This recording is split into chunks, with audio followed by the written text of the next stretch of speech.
ஓம் ஸ்ரீ கணேஷாய நமக. ஓம் அகம் பதார்த்தாய சிவாய பரமாத்மனே நமக. யா மாயா மதுக்கைடப பிரமதினி யா மாஹிஷோன்மூலினி யா தூம்ரேக்ஷண சண்டமுண்டமதினி யா ரக்த பீஜாசினி யா சா சும்ப நிசும்ப தர்பதலினி யா சித்த லக்ஷ்மீ பரா சா சண்டி நவகோடி மூர்த்தி சகிதா மாம் பாது விஸ்வேஸ்வரே. ஓம் ஸ்ரீ குருப்யோ நமக. ஹரி ஓம். சதாசிவசமாரம்பாம் சங்கராச்சாரிய மத்தியமாம் அஸ்மதாச்சாரிய பர்யந்தாம் வந்தே குரு பரம்பராம். ஓம் சகனா பவது சகனோ புனத்து சக வீரியங்கரபாவகை தேஜஸ்வினாவதீதமஸ்து மாவித் விஷாவகை. ஓம் சாந்தி சாந்தி சாந்தி. ஹரி ஓம். ஓம் ஐங்கார ஹ்ரீங்கார ரகஸ்ய யுக்த ஸ்ரீங்கார கூடார்த்த மகாவிபூத்ய ஓங்கார மர்ம பிரதிபாதினேபியாம் நமோ நம ஸ்ரீ குருபாதுபாப்யாம். பிந்து திரிகோண வசுகோண தசார யுக்ம மன்வஸ்ரநாகதல சம்யுத ஷோடசாரம் ருத்ரத்ரயம் ச தரணி சதனத்ரயம் ச ஸ்ரீசக்கரமே தத் உதிதம் பரதேவதயாக. பூமௌ ஸ்கலிதபாதானாம் பூமிரேவாவலம்பனம் त्वयि जात अपराधानां त्वमेव शरणं शिवे. ஓம்.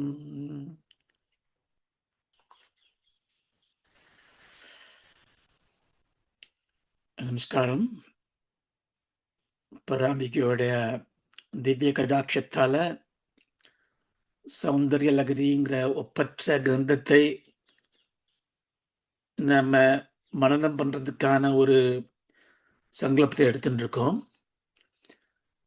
அந்த விஷயத்துல நம்ம 19 ஸ்தோத்திரங்களை பார்த்துருக்கோம்.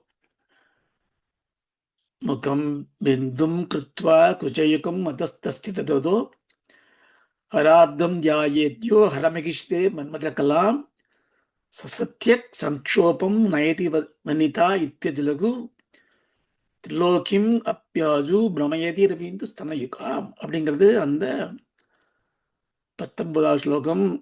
மாதன பிரயோகம்ங்கிற ஒரு வசீகர சக்தி வரத்துக்கும் அம்பாளுடைய ரூபமாகவே ஒரு சாரூபியம் அடையறதுக்குமான ஒரு சித்தியை கொடுக்கறதுக்காக ஸ்லோகமா பார்த்தோம். இன்னைக்கு நம்ம 20வது ஸ்லோகத்தை பார்ப்போம். கிரந்திம் அங்கேப்ய கிரண நிகுரும்பாமிருதரசம் ஹிருதித்வா மாதத்தே ஹிமகர சிலாமூர்த்திமிவயः சசர்பானாம் தர்பம் சமயதி சகுந்தாதிப இவ ஜரபிருஷ்டான் திருஷ்ட்யா சுகயதி சுதாதாரசிரயா. கிரந்திம் அங்கேப்ய கிரண நிகுரும்பாம் ருதரசம் அமிர்தரசம் கிரண நிகுரும்பாமிருதரசம் ஹிருதித்வா மாதத்தே ஹிமகர ஷிலா மூர்த்தி இவ யஹ சசர்பாணாம் தர்ப்பம் சமயதி சகுந்தாதிப இவ ஜரப்ரஷ்டான் திருஷ்ட்யா சுகயதி சுதாதாரசிரயா. தமிழ்ல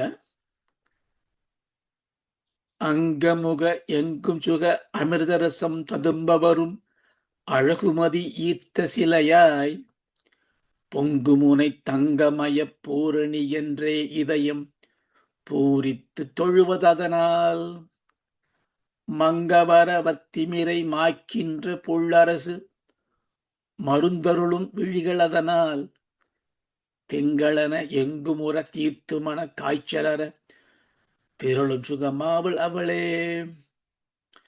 தமிழ் பாட்டை இன்னொரு தினம் படிக்கும் போதே உங்களுக்கே பொருள் புரியும் பாருங்க. அங்கம் உக எங்கும் சுக அமிர்த ரசம் ததும்ப வரும் அழகு மதி ஈர்த்த சிலையாய் பொங்கும் உனை தங்கமய பூரணி என்றே இதயம் பூரித்து தொழுவது அதனால்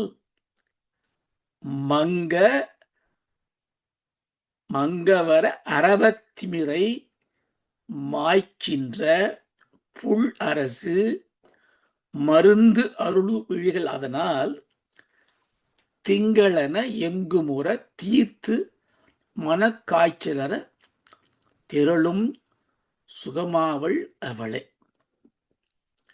அதாவது இந்த 20வது ஸ்தோத்திரம் என்ன சொல்றதுன்னா, இதுக்கு பெரியவாள் கருட பிரயோகம் அப்படி சொல்ற. கருட பிரயோகம்னா கருடனுடைய அருளை பெற்றுத்தரக்கூடிய ஒரு மகாமந்திரமாக இந்த ஸ்தோத்திரம் இருக்கிறது. கருடன்கிற ஒரு சக்தி பௌராணிகர் என்ன சொல்லுவாங்கன்னா, கருடன்கிறது ஒரு பக்ஷி ராஜா, அதில் மகாவிஷ்ணு அமர்ந்துன்னு இருக்கார் அப்படிலாம் சொல்ற. ஆனா அந்த கருடனுக்கு என்ன சக்தினா, சகல நோய்களையும் சகல பயத்தை நீக்கக்கூடிய ஒரு மகாசக்தி அதுக்கு இருக்கான். அதனால அந்த மாதிரியான ஒரு சக்தி நமக்கு வரத்துக்காக அம்பாளை இந்த மாதிரி ஒரு குறிப்பிட்ட வழியில தியானம் பண்ணுங்கோ அப்படிங்கிறது இந்த ஸ்லோகத்துடைய தாத்பரியம். நமக்கு இது ரோக பர்வத தம்போலிர் மிருத்யுதாரு குட்டாரிகா, ஒரு குட்டாரிகா அப்படி ஒரு மந்திரம் இருக்கு. இதுல இருக்கு லலிதா சகஸ்ரநாமத்துல ஒரு நாமம், ரோக பர்வத தம்போலிகி. ரோகம்னா வியாதி, பர்வதம்னா என்ன? பர்வதம்னா மலை. ரோக பர்வதம்னா மலை மாறி குமிஞ்சின்னு இருக்கிற வியாதி. எனக்கு அவ்வளோ வியாதி இல்லையே இப்போ அப்படின்னா, அப்படி இருந்ததுன்னா வினையில் இருக்குன்னா கொஞ்சம் கொஞ்சமாக வந்துட்டே இருக்கும் அந்த மலையிலேருந்து. அது மாதிரி வர ஒரு பெரிய ஒரு துயரம் காத்துன்னு இருக்கு. தம்போலினா அந்த மலையை பிளக்கிறதுக்காக வந்த ஒரு மின்னல் கீற்று, ஒரு இடி, ஒரு பெரிய இடி இடிச்சு அந்த மலையை அப்படியே பிளக்கிறதுன்னு வச்சுக்கோ. அதுதான் அந்த ஒரு சக்தி தான் இந்த வஜ்ராயுதம் சொல்லுவோமே, இந்திரனுடைய வஜ்ராயுதம் மாதிரி. அது மாதிரியான ஒரு சக்தி அம்பாளுடைய நாமத்தில் இருக்கான். அது என்ன பண்றதுனால, மிருத்யுதாரி குட்டாரிகா. குட்டாரிகா அது மிருத்யுன்னா என்ன? இழப்பு, பயம், இறந்து போயிடுவோங்கிற பயம். இந்த ஃபியர் ஆஃப் டெத் தான் முக்கியம். அதை வெட்டி பிளக்கக்கூடிய ஒரு கோடரி மாதிரி. குட்டாரிகம் இந்த கோடரி எப்படி அந்த ஆக்ஸ் எப்படி அந்த மலையை பிளக்குமோ அந்த மாதிரியானது உன்னுடைய நாமம் அம்மா அப்படின்னு லலிதா சகஸ்ரநாமத்தில் பார்க்குறோம் இல்லையா? அந்த மந்திரத்தோட ஒரு தாத்பரியமாக தான் இது இருக்கு.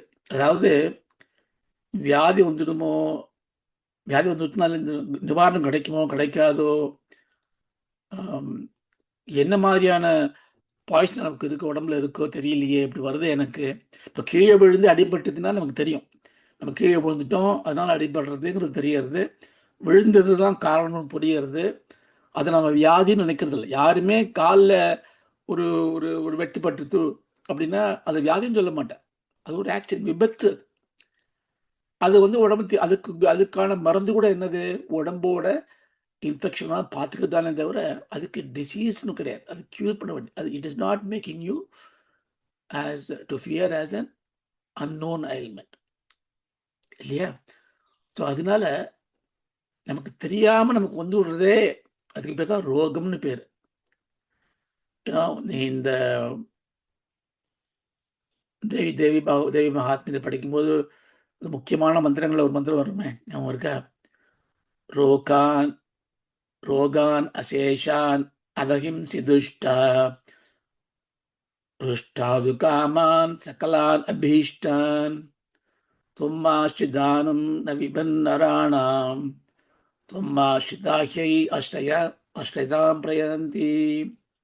அதாவது அம்பாள் விரும்பினான்னா உங்களுடைய வியாதிகள் எல்லாம் ஒரேடியே போக வச்சுடுவா. ஆனா அவளுக்கு விருப்பம் இல்லைன்னா உங்களுக்கு இந்த உலக ஆசைகளை கொடுத்து அந்த மாதிரியான வியாதிகள்ல வச்சிடுவா. அதனாலதான் அம்பாளை போய் நம்ம சரணமடைஞ்சோன்னா தும்மாசிதானாம் விபன் நரானாம், எல்லா மனிதர்களுக்குமே எல்லா துயரங்களும் போயிடும் அப்படின்னு ஒரு மந்திரம் சுவாசம் இருக்கு இல்லையா. துர்கே சமுதா ரசி பிதி பீதிம் ஆசேஷ தஞ்சோகம் ஸ்வஸ்தை சமுதா மதிமதீவ சுபாம் ததாசி தாரித்ரிய துக்கபயகாரிணி கா துவதன்யா சர்வோபகாரகரணாய சதார்த்த சித்த. அம்பாள் தாரித்ரிய துக்க பயகாரிணி. தாரித்ரியம்னா தரித்திரம்னா வறுமை. வறுமைங்கிறது ஒரு துயரம். துக்கம் நம்மளே போட்டுக்கிறது, நம்ம மேல போட்டு துக்கப்படுறது. பயம், நமக்கு என்ன வரமோ என்ன நடக்க போறதோ ஒரு பயம். இதெல்லாம் அம்பாளை நீ எல்லாத்தையும் நீ குணப்படுத்தி விடுற அம்பாள் அப்படின்னு நம்ம சொல்றோமே ஸ்லோகம்லாம். அந்த மாதிரியான ஸ்லோகங்களுக்கெல்லாம் ஒரு ஒரு ஒரு சுருக்கமான விளக்கமாக, சுருக்கமான ஒரு விளக்காக இருப்பது இந்த 20வது ஸ்லோகம். இதோட பொருளை பார்த்துட்டு கொஞ்சம் தத்துவத்தை பார்க்கலாம். அங்கேப்பியக, அதாவது உன்னுடைய உடலுடைய உறுப்புகள் எல்லாம் கிரண நிகுரும்ப, நிகுரும்ப சில சொல்ல நிகுரம்பன்னு இருக்கும், நிகுரும்பன்னு இருக்கணும். நிகுரும்பன்னா மல்டிடியூட். அதாவது உடலிலிருந்து கிரணங்கள், கிரணங்கள்னா அமிர்த ஒளி கதிர்கள், ஜோதி. எல்லா உடம்புல எல்லா இடத்துலேருந்தும் ஜோதி வருது. அந்த ஜோதி எப்படி இருக்குன்னா அமிர்த ரசம் கிரந்தி. அமிர்த ரசத்துக்கு கொடுக்கக்கூடிய ஒரு பொழியக்கூடிய ஒரு ஒளி. அது இது நம்ம இமேஜின் பண்ணிக்கணும். பாவனா ரொம்ப முக்கியம் எந்த உபாசனைக்குமே. ஏன்னா உபாசனையின் போது நம்ம ஒரு பாவனை வேணும், ஒரு தத்துவ நிர்ணயம் பண்ணிக்கக்கூடிய ஒரு கான்டெம்ப்ளேட்டிவ் மைண்ட் வேணும். அதுதான் தியானம். சில பேர் சொல்லுவாங்க, தியானம் பண்ண உட்காந்தேன் மனசே நிற்க மாட்டேங்கிறது, ஓடிண்டே இருக்கு. அதுக்கு பேர் தான் தியானம். மனம் ஓடிண்டே தான் இருக்கும், அதுதான் தியானம். ஏன்னா தியானம் மனம்ல நின்றுச்சுன்னா அதுக்கு பேர் சமாதி ஆயிருப்பேன் இல்லையா. தியானம் என்றால், ஜபம் என்றால், பாராயணம் என்பது ஒரு ஸ்லோகத்தை பல முறை படிப்பது. இந்த பாராயணத்திலிருந்து ஜபம் என்பது அதில் கூடிய ஒரு ஒரு நாமத்தையோ ஒரு மந்திரத்தையோ எடுத்து திரும்ப திரும்ப திரும்ப சொல்லுவது. அது ஜபம், அது தியானம், உபாசனைக்கு. அப்படி பண்ணும்போது அந்த மந்திரத்துடைய தத்துவத்தில் லயிக்கக்கூடிய மனம் லயம்னா தூங்கி போயிடும். அதனால தூங்காமையே இருக்கணும் மனசு. அதனாலதான் கண்ணை பாதி பாதி பாதி திறந்த மாதிரி இருக்கணும், பாதி மூடின மாதிரி இருக்கணும். இந்த நாசியோட நுனியை பார்த்தோன்னா கண்ணு திறந்து இருக்கும், மூடாமையும் இருக்கும், தூக்கம் வராது. நம்ம கண்ணை மூடின்னு நான் ஸ்லோகம் சொல்றேன்னா தூக்கம் வந்துடும். ஏன்னா அதுவும் ஒரு ஒரு சுகமான இடையூறு அம்பாள் கொடுக்கறது. இவனோட ஸ்ரத்தை எப்படி இருக்குன்னு பார்க்கலாம்னு சொல்லிட்டு ஸ்லோகம் சொல்லிட்டு இருக்கானா மனசு நிம்மதியாக இருக்க அவனுக்கு அப்படியே தூங்க பண்ணிடு அப்படின்பா. அப்படி தூங்க வந்துடும். அதனால தூக்கத்தையும் தவிர்க்கணும். லயிக்கணும்னா அந்த மாதிரி ஒரு அறிவுபூர்வ லயம் வேணுமே, அதுதான் உபாசனைன்னு பேரு. அந்த உபாசனைக்கு மனசு எப்படி கான்டெம்ப்ளேட் பண்ற போது அதே சமயத்துல பாவனை எப்படி இருக்கணும்னா எப்படி சொல்லியிருக்கோளோ அப்படி. அதனால நீங்க ஒரு ஜபம் பண்ணும்போதோ தியானம் பண்ணும்போதோ பாவனம் பண்ணிக்கணும். ஆனா இதுல ஒரு சின்ன ஒரு ஒரு ஒரு சின்ன ஒரு இன்சைட் இருக்கு. எப்படி பாவனை பண்ணிக்கிறது? ஹிமாச்சலம் மாதிரியும் அந்த கைலாஷ பர்வதம் மாதிரியுமா, பிருந்தாவனம் மாதிரியுமா, எப்படி பாவனை எப்படி வேணா பாவனை பண்ணிக்கலாம். ஆனா எப்படி பாவனை பண்ணா கூட அங்கங்க ஒரு ஒரு ஒரு ஒரு விஷயங்கள் இருந்து நம்ம இழுத்துன்னு போறதுக்கு இருக்கு. மகா கைலாசத்துல அப்படியே கைலாசபுரம் போன யாத்திரையை நினைச்சுன்னு பண்ணும்போது, அங்க நடந்த ஒரு சம்பவம் வரும், மனசுக்குள்ள வரும். இப்படி இழுத்துட்டே போகும். அதனால ரொம்ப உச்சிதமான ஒரு பாவனை என்னன்னா, யார நம்ம பிரார்த்திக்கிறோமோ, அந்த மூர்த்தியாவே நம்ம ஆயிட்ட மாரி. இது வந்து அதிகப்ப சிந்தனம் இல்ல. இதுதான் ஆத்ம பூஜை. இதுதான் சாஸ்வதமான பூஜை. எந்த சுவாமிய நம்ம பூஜை பண்றோமோ, பயமா இருக்கு இல்லையா? நினைக்கும்போதே. நம்ம எவ்வளவு பாப்பியா இருக்கோம், எவ்வளவு துஷ்டனா இருக்கோம், எவ்வளவு விஷயங்கள் இருக்கு மனசுல. அதுல எப்படி சுவாமிய ஆவாகனம் பண்றது? அப்படின்னா, இதுல ஒண்ணும் ரொம்ப சாதாரண விஷயம் இல்ல. ஏன்னா, எங்க நல்லா தண்ணீய ஓங்கி அடிக்கணும்? எங்க பாசம் இருக்கோ, எங்க குப்பை இருக்கோ, எங்க விளக்கேத்தணும், எங்க இருட்டு இருக்கோ. அதனால வந்து நான் வந்து கெட்டவன், சுவாமி வந்து பெரியவர், சுவாமி இந்த மாரி துவைத பாவம் கூட ஒரு அபிமானம், ஒரு ஒரு அகம்பாவம் தான். நான் ஜீவன், நான் என்னைக்கும் அனாதி, ஈஸ்வரன் தனி, ஈஸ்வரன் அனாதி, அப்படி நான் அனாதின்னு நினைக்கிறது கூட ஒரு அகம்பாவம். நான் துவைத நிஷேதமா சொல்றேன்னு நினைக்காதீங்கோ. தாத்பரிய நிச்சயத்துக்காக சொல்றேன். சுவாமியே நானா தான் இருக்கேன். சுவாமி எனக்குள்ள தான் இருக்கார். அந்த மாரி பாவனை வரத்துக்கு தான் வேதாந்தத்துக்கு அது தேவை. ஆனா வேதாந்தம் இதெல்லாம் சொல்ல முடியாது. வேதாந்தம் வந்து ஞானத்திலே போயின்னு இருக்கு. உபாசனை மார்க்கம் வேதாந்தத்துக்கு முன்னாடி இருக்கணும். அதனால தான் உபாசனை பண்ணக்கூடிய எல்லா மார்க்கத்திலயுமே இந்த பாவனை ரொம்ப முக்கியம். நான் ஒரு இன்னும் 1000 தரம் காயத்ரி பண்றேன். ஃபைன். பாவனையோட சொன்னியா? நான் தேவி சுக்தம் படிச்சேன். 108 தரம் படிச்சேன். பாவனையோட ஒரு தரமா சொன்னியா? அந்த பாவனை என்ன? யார நான் தொழுறேனோ அதே எனக்குள்ள இருக்கு. அப்போ நம்ம உடம்பு எவ்வளவு சுத்தமா ஆயிடுது பாருங்க. மனசு எப்படி சுத்தமா ஆயிடுது பாருங்க. அதுதான் இங்க சொல்றேன். அது வந்து இன்சைட். ஆனா, இதுல வந்து ஒரு ஒரு பிரதிபலனை நமக்கு முன்னாடி வச்சு, இந்த பிரதிபலன் வந்து வேணுங்கிறவாளுக்காக முன்னாடி வச்சு சொல்றார். என்ன சொல்றார்? "அங்கேயப்ய கிரணன குரும்ப அமிர்தரசம் கிரந்தேன்." அம்பாள் வந்து, "அம்மா அம்மா உன்னை எப்படி பார்க்கிறேன் தெரியுமா? உன்னுடைய உடல்லேருந்து எல்லாம் அப்படியே அமிர்தரசமா பொழியறது. அந்த ஒளியிலேருந்து. நீ எப்படி இருக்க ஆனா, ஹிமகர ஷிலாமூர்த்திம் இவ." இவன்னா அது போல. எது மாரி இருக்க நீ? உன்னோட மூர்த்தம் வந்து ஹிமகர ஷிலா. அதாவது பனி பனி பனி பனி போன்ற குளிர்ச்சி தரக்கூடிய நிலா மாரி, சந்திரகாந்த கல் மாதிரி, ஸ்படிக மாரியான இருக்கு நீ. அந்த கல்ல அந்த பார்த்தாலே மூர்த்திய பார்த்தாலே கொடுமை இருக்கு. உன்னுடைய சுடர் வந்து சூரியன் மாரி தகிக்கல. தாபத்தில் இருக்கக்கூடிய சந்திரகாந்த கல்ல போல கொழுமையான ஒரு வந்துட்டு இருக்கு.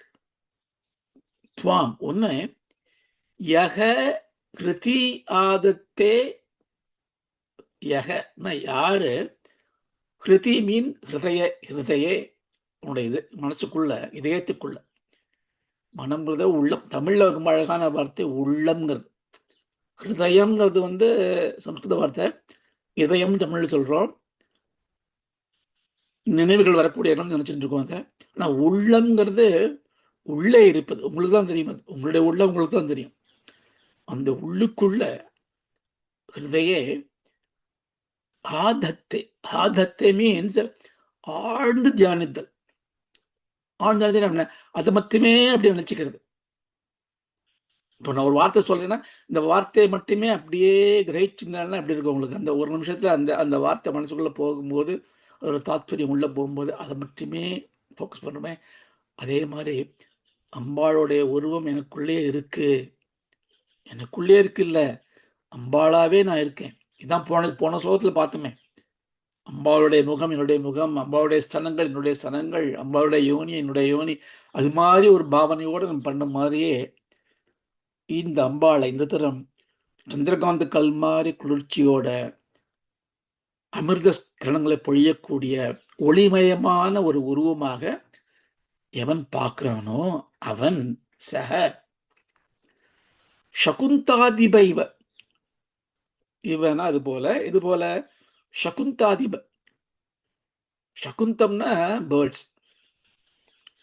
சகுந்தாதிபன இந்த பேர்ட்ஸ்க்கெல்லாம் அதிபதி அது ராஜா கருட பகவான்.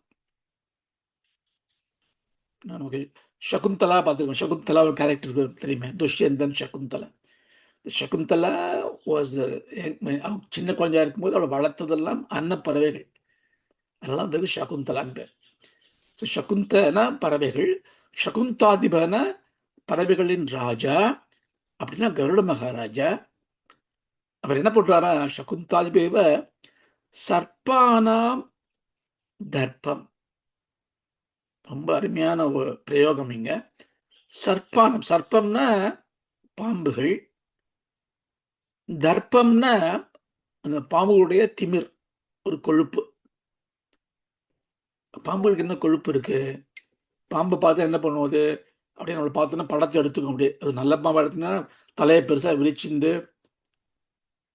நார்மலி பாம்புகள் ரொம்ப சாது, ஆனால் மிரட்டுறதுக்காக என்ன பண்ணுன்னா அப்படி தலையை விரிச்சிக்கும், அப்படி போவோம். அப்புறம் பயந்துட்டோன்னா தலையை விரிச்சுட்டே அப்படியே போயிட்டே இருக்கும், எல்லாரும் தள்ளி போயிடுவா. அது பார்த்தாலே அது எதுக்கு அது, அதனால என்ன அதுக்கு ஒரு மமதை இருக்கு. என்கிட்ட ஒரு பெரிய பவர் இருக்கு, விஷம் இருக்கு, உன்னை கடிச்சு கொன்னுடுவேன், உனக்கு துன்பம் கொடுத்துடுவேன், தலையை விரிச்சுன்னு போகிறது இல்லையா அந்த பாம்பை. ஆனால் அந்த பாம்பை என்ன பண்ணுமா, சகுந்தாதிபைவ இந்த கருட மகாராஜா வந்தார்னா வந்த உடனே சமயதி அடங்கி போயிடுறான். அது வரான்னு தெரிஞ்ச உடனே அப்படியே தலையை உள்ள சுருக்கிண்டு என்ன பண்ணும், அடங்கிண்டு அப்படியே சுருண்டு உள்ள போயிடும். உள்ள போய் அந்த குகையில போய் ஒழிஞ்சின்றோம், வெளியே வராது. அவ திமிர் என்னாச்சு, காணாம போயிடுது. ஏன் காணாம போயிடுது? கருட மகாராஜாவோடைய தரிசனம் வந்துடுத்து, கருடம் வந்துட்டார், கொத்தி எடுத்துடுவார் அதை, அதனால உள்ள போயிடுது. அந்த மாதிரி அது மாதிரியான பலன் உனக்கு வந்துடும். அதோடு மட்டும் இல்லை, சுதா தார சிறையா, சுதானா அமிர்தம் சொல்லிருக்கணும் இல்லையா, சுதா சாகரம், அந்த அமிர்த தாரம், தாரனா பொழியக்கூடிய, சிறையா, சிறையானா அவனுடைய பார்வை. என்னாச்சு இப்போ, அவன் வந்து அம்பாளை அப்படி தியானிக்கிறான். எப்படி தியானிக்கிறான்? சந்திர காந்த கல்லர்களுடைய சிலையில் பண்ண குளிர்ச்சியான அமிர்த கிரணம் பொழியக்கூடிய அம்பாளா தன்னை பாவிச்சுன்னு பண்றான். அப்போ அந்த குளிர்ச்சி அவனை குளிர்மையாக்கிடுறது. நீங்க வந்து if you contemplate on something you become that. அந்த அவனோட மனசு அப்படியே குளிர்ந்து போயிடுது, உடம்பு அப்படியே குளிர்ந்து போயிடுறது. அந்த வியர்வை வரதெல்லாம் வந்து ஒரு ஒரு நறுமணத்தோட அமிர்த எனக்கும் அவனுக்குலாம் வந்து இருக்கு உபாசனை பண்ணும்போது. அவனுக்கு ஜுரம் விட்டு, நான் சொல்லுவேன், ஜுரம் விட்டு போனா என்ன ஆகுது, அப்படியே வேர்த்து வருது இல்லையோ, அது மாதிரி எல்லாம் அப்படியே எல்லாம் எல்லாம் போயிடுது அவனுக்கு. அது மட்டும் இல்லை, அவனுடைய பார்வை இருக்கே, திருஷ்டியா, திருஷ்டியானா அவனோட பார்வை, சுதாதார சிறையா திருஷ்டியா, அந்த பார்வையால் என்ன பண்ணுறான் அவன், யாரை பார்க்குறானோ பார்க்குற ஆளுக்கெல்லாம் அவருடைய ஜுவரம், பயம், ஜரப்பிருஷ்டான், ஜரத்தால் தாக்கப்பட்டவர்களுக்கெல்லாம் சுகயதி, சுகத்தை கொடுத்துடும். இப்போ என்ன அர்த்தம் இதுக்கு? இந்த அர்த்தம், இதோட அர்த்தம், அம்பாளை சொன்ன மாதிரி தானித்தவளுக்கு அமிர்தேஸ்வரியாக, அமிர்த வர்ஷினியாக, தாராவாக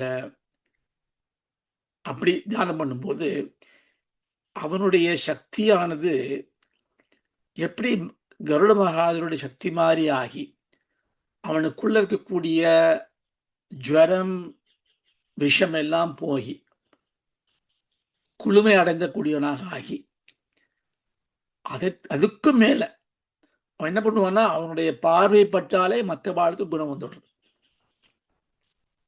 அதாவது அமிர்தேஸ்வரின்னு அம்பாளை வந்து நீ பிரார்த்தனை பண்ணும்போது அந்த அமுது மழை வந்து அருள் வெள்ளமாக நம்ம நினைக்கிறதுன்னு நினைக்கணும். இது பாவனை தானேன்னு தோன்றது இல்லையா? நீங்க பாவனை பண்ணி பாருங்க. அம்பாளை கோயிலுக்கு போகும்போதோ, அம்பாளை பூஜை பண்ணும்போதோ, எந்த சுவாமியை பூஜை பண்ணும்போதோ, அந்த சுவாமி நமக்குள்ள வர மாதிரியோ, நமக்கு அதனால உடல்ல ஒரு ஒளி வர்ற மாதிரியோ, தேஜஸ் வர்ற மாரியோ கற்பனையா பண்ணிக்கோ. கற்பிதம் ஓகே. உலகமே கல்பிதம் தான். ஆனா, அந்த கல்பிதத்துல என்ன ஆகும்னா, மனசு அப்படியே இது பண்ணி, விசை மாறி, திசை மாறி, அது வந்து நமக்கு ஒரு பெரிய சக்திய குடுத்துரும். அதனால இந்த இந்த மந்திரத்த என்ன பண்ணுவோம்னா, கருட மந்திர உபாசனா அப்படின்னு கருடோபனிஷத்னு ஒரு உபனிஷத்தே இருக்கு. ஏன்னா பல உபனிஷத்துகள் வந்ததுக்கு அப்புறமா. இதுல கருடோபனிஷத் ஒரு உபனிஷத். அந்த உபனிஷத்துல வந்து கருட மந்திரத்துக்கு என்ன பண்ணணும்? சந்திர கிரகணத்தும் போது இடுப்பளவு தண்ணீல நின்னுண்டு, அந்த மந்திரத்த ஒரு 1008 தடவ சொல்லி இப்படியெல்லாம் பண்ணோம்னா, ஒரு சக்தி வந்துரும். அந்த சக்தி வந்த அப்புறம், அ தேள் கடி, பாம்பு கடிக்கலாம் இது பண்ணலாம். அப்படின்னு ஒரு இது இருக்கு. அந்த மாதிரியான சக்திகள்லாம் வந்து இந்த மந்திரத்தை உபாசனை பண்ணாலே வந்துடும் அப்படிங்கிறது இதோட தாத்பரியம். இத வந்து நம்ம எப்படி இந்த காலத்துல எடுத்துக்க முடியும் சொல்லுங்க? இந்த காலத்துல இது மாரி பூச்சி கடிச்சது, இது பாக்டீரியா இது பெஸ்ட் சொல்லுங்க. அ கொரோனா வந்ததே. அதுவும் ஒரு பூச்சிக்கடி தானே, விஷம் தானே அது. அப்ப என்ன மந்திரத்தால என்ன பண்ண முடியும்னு தோன்றுது இல்லையா நமக்கு? இப்ப மருந்து தான் என்ன பண்ண முடிஞ்சது. ஸோ, அதனால ஒரு தூலமாக இதோட பொருளை பார்த்தா கூட, அதுல ஒரு ஒரு தாத்பரியம் இருக்குன்னு புரியறது. நம்ம தான் சயின்ஸ்ல எவ்வளவுதான் முன்னுக்கு வந்தா கூட, இந்த கொரோனா காலத்துல வந்து நமக்கு ஒரு பெரிய ஒரு அ பகவத் சிந்தனை, பிரார்த்தனை, உலகத்துக்கெல்லாம் பிரார்த்தனை பண்ணோம் நம்ம இல்லையா? இப்படி பிரார்த்தனை பண்ணதுனால தாபம் குறைஞ்சதுன்னு தான் நம்ம எடுத்துக்கணும். இல்லன்னா, இத எப்படி நம்ம புரிஞ்சுக்க முடியும்? உலகத்தையே மூட வச்ச ஒரு வியாதி. அப்புறம் மருந்து கண்டுபிடிச்சா, அந்த மருந்து கண்டுபிடிக்கிறதுக்கான ஒரு ஞானம் வந்தது. ஸோ, எப்படியோ ஒரு வழி வந்தது இல்லையா? ஸோ, அது வந்து ஒரு வகை. ஆனா, இந்த ஜுரமும், பயமும் உடம்புக்கு தானா? அங்கேப்ய கரணநிகுரும்ப அமிர்தரசம் மனசுல இருக்கும்போது, மனம் அல்லவா தூய்மை அடைய வேண்டும். இப்போ ஒரு வியாதி வருதுன்னா, முன்னாடியே பார்த்தோம் நம்ம. அடிபட்டதுங்கிறது வியாதி கிடையாது. அடிபட்டது ஒரு துயரம். அந்த அடிபட்ட அப்புறம் இந்த புண்ணுக்கு வந்து ஒரு செப்டிக் ஆகாம மருந்து போடுறது ஒரு ஒரு மருந்து. ஆனா, அது வந்து ஒரு நோய் கிடையாது, வியாதி கிடையாது. ஆனா நம்ம அறியாமயே சுகர் வந்துடுத்து, கேன்சர் வருது, அந்த வியாதி வருது, இந்த வியாதி வருது. அப்படின்னா, இதுக்கான ஒரு கிருமி, பாக்டீரியல் இன்ஃபெக்ஷனோ, வைரல் இன்ஃபெக்ஷனோ ஏதோ ஒரு கிருமி அதுக்கான காரணம் எங்கேயோ இருக்கு இல்லையா? அது வந்து விஷம். அப்போ அந்த விஷத்தை தான் எடுக்கணும். அப்போ விஷம்ங்கிறது ஒண்ணு இருக்கு. ஜுரம்னு ஒண்ணு இருக்கு. ஜுரம்னா என்ன? அந்த விஷயத்தோடைய சிம்ப்டம். ஜுரப்ளுஷ்டான், ஜுரத்தால பாதிப்படைஞ்சவன். அப்ப என்ன பண்ணணும்னா, ஜுரமும் போகணுமா, அதாவது சிம்ப்டமும் போகணும், அந்த விஷமும் போகணும். அப்போ ஸ்தூலமா பார்க்கும்போது, the root cause have to be eradicated, not just the symptom. But சட்டிலா பார்த்தோம்னா, இந்த சர்ப்பம், தர்ப்பம்ங்கிறது சர்ப்பம்ங்கிறது நம்முடைய மனசு. என்ன அதுதான் நெளிஞ்சு நெளிஞ்சு போயிட்டே இருக்கு. விஷத்த கக்கிறது, பார்க்கறதுக்கு ரம்மியமா இருக்கு.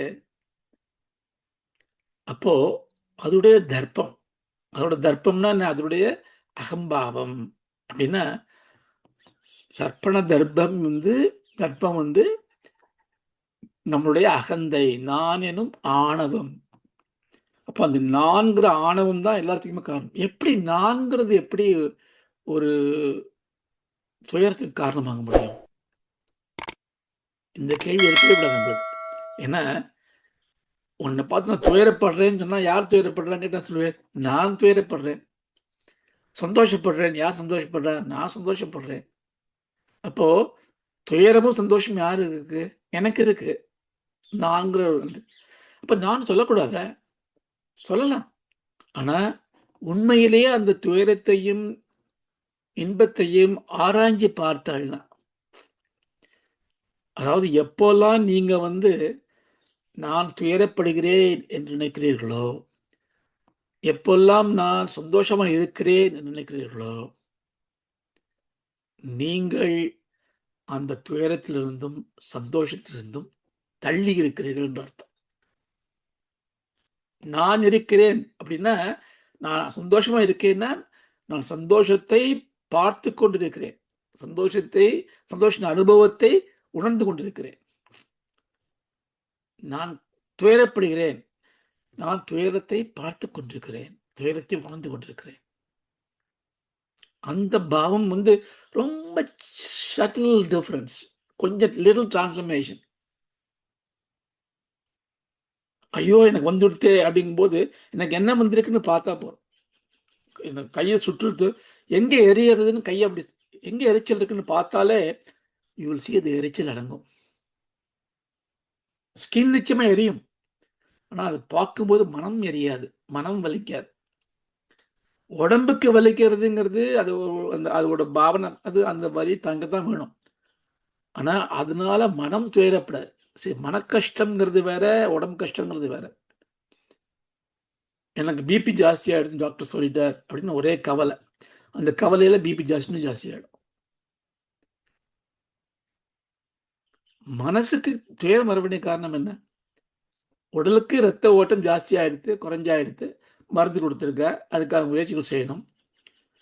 அப்படி அதை ஒரு ஔஷதம் மாதிரி கொடுத்து ஒரு மருத்துவனாக மனம் அதை பார்த்து கொண்டால், ஒருவேளை பிராரப்த கர்மம் இடம் கொடுத்தால், ஒருவேளை அதிலிருந்து தீர்மானமாக வெளியே வர முடியும்.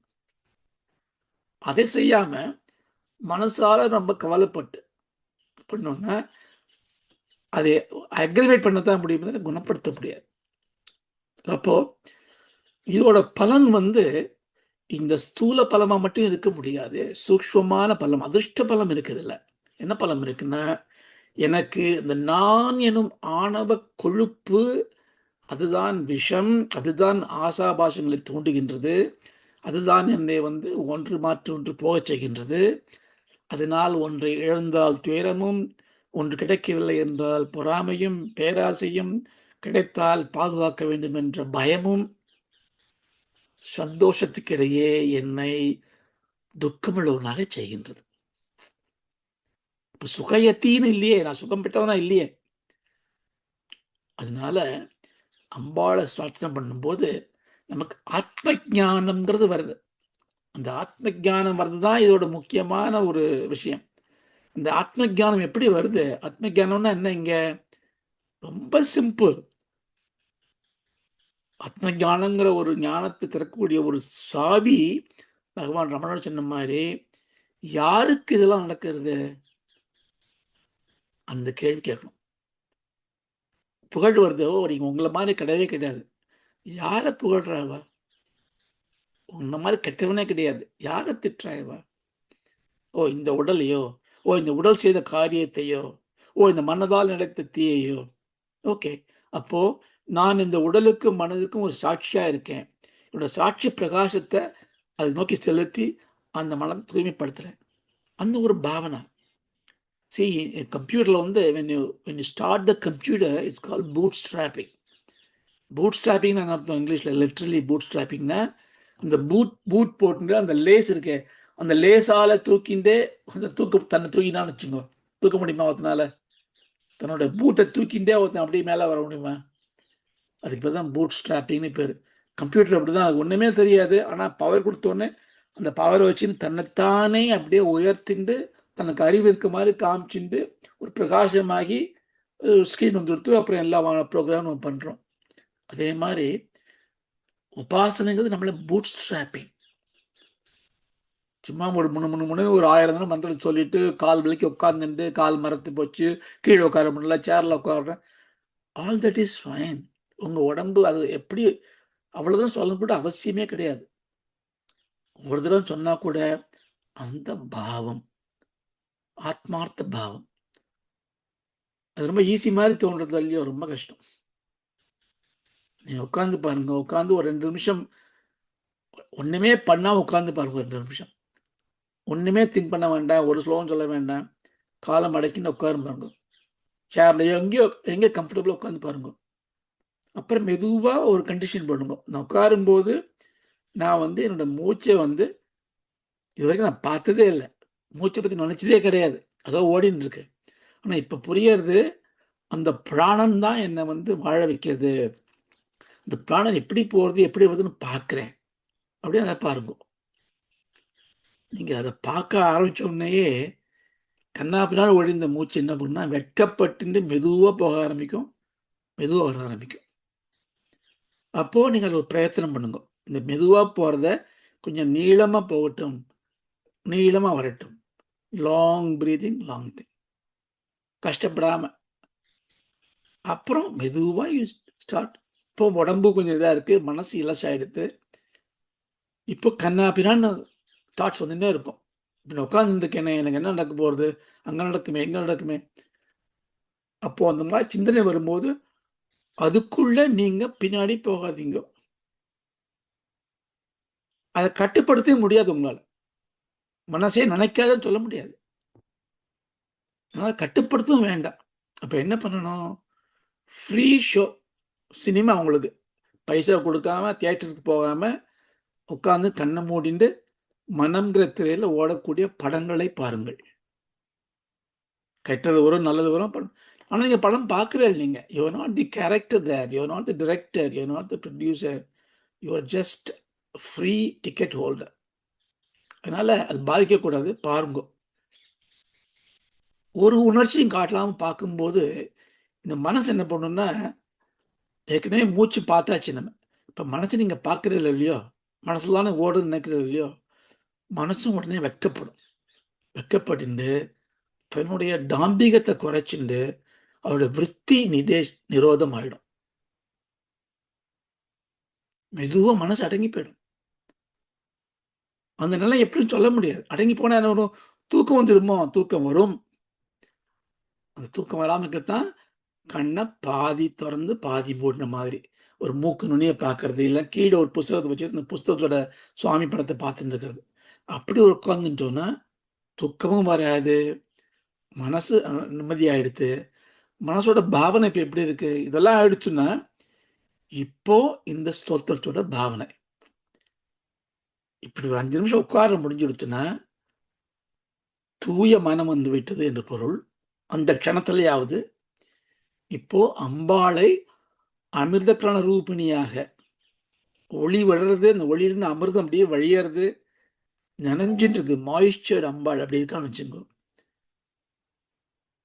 அப்புறம் மெதுவா அந்த அம்பாளே நாம இருக்கோம். அப்படின்னா நமக்குள்ளேயே அம்பாள் இருக்கா, அந்த ஒளி நமக்குள்ளேயே இருக்கு, அந்த அமிர்தத்தாரா நமக்குள்ளேயே இருக்கு. ஒரு 5 நிமிஷம், இந்த 10 நிமிஷம் உட்கார்றதுங்கிறது பெரிய பிரம்ம பிரயத்தனம். இதை அடைஞ்சிட்டோன்னா, இதை அடையறதுக்காகத்தான் இந்த ஸ்லோகத்தை தேதி சாஸ்திர 100 தடவை படிங்கோ. ஒரு ஒரு சாக்லேட் மாதிரி இது படிச்சேன்னா உங்களுக்கு மந்திர சக்தி வந்துடும், 4 பேரை குணப்படுத்தலாம். ஏன்னா ராமகிருஷ்ண பரமஹம்சருக்கு முன்னாடி ஒரு சிஷ்யர் இருந்தார். இருந்துட்டு அவர் என்ன பண்ணார்னா, நான் வந்து கொஞ்ச நாள் காணாம போயிட்டேன்.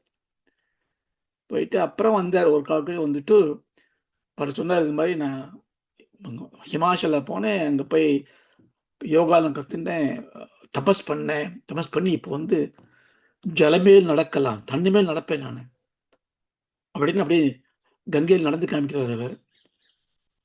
ராமகிருஷ்ண பரமஹம்சர், இதுக்கே இவ்வளோ கஷ்டம், 12 வருஷம் வேஸ்ட் பண்ணிட்டியா நீ, காலெல்லாம் கொடுத்தா கொண்டு போய் கண்ணை விட்டுருவானே கொண்டு போயிடு.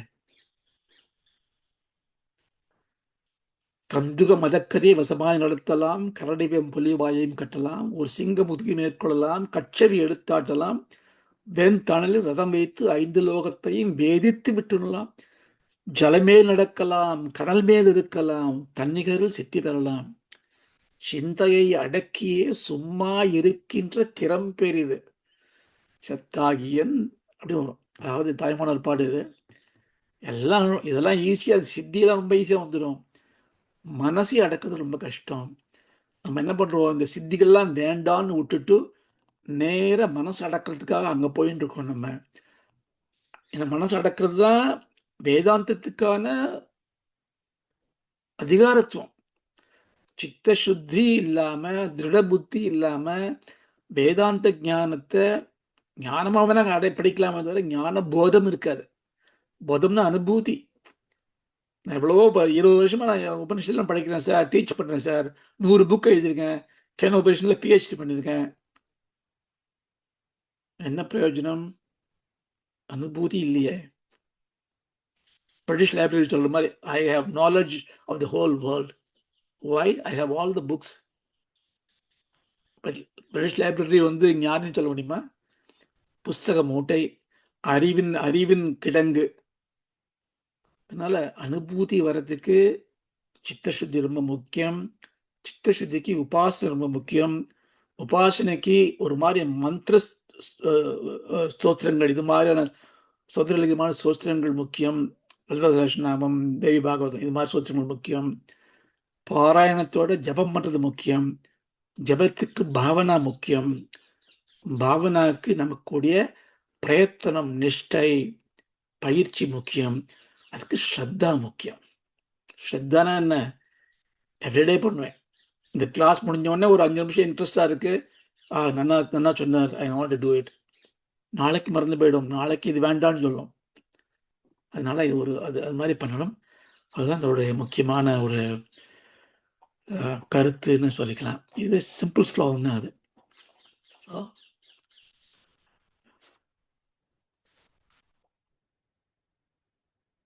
கிரந்திம் அங்கேப்ய கிரணநிகுரும்பானாமிருதரசம் அதித்வா மாதத்தே ஹிமகரசிலாமூர்த்திமிவயः சசர்ப்பானாம் தர்ப்பம் சமயதி சகுந்தாதிபைவ விரப்ளுஷ்டான் திருஷ்ட்ய சுகேதி சுதாதாரசிரயா. ஓம் அசதோ மா சத்கமய ஓம் அசதோ மா சத்கமய தமசோ மா ஜோதிர்கமய தமசோ மா ஜோதிர்கமய மிருத்யோர்மா அமிர்தம் கமய. மிருத்யோர்மா அமிர்தம் கமய. ஓம் சாந்தி ஷாந்தி ஷாந்தி. ஓம் சாந்தி சாந்தி சாந்தி. ஹரி ஓம் தத்சத். ஹரி ஓம் தத்சத். பிரம்மார்ப்பணமஸ்து. பிரம்மார்ப்பணமஸ்து. Thank you. Thank you, Thank Mama. you. Thank you, Thank sir. you.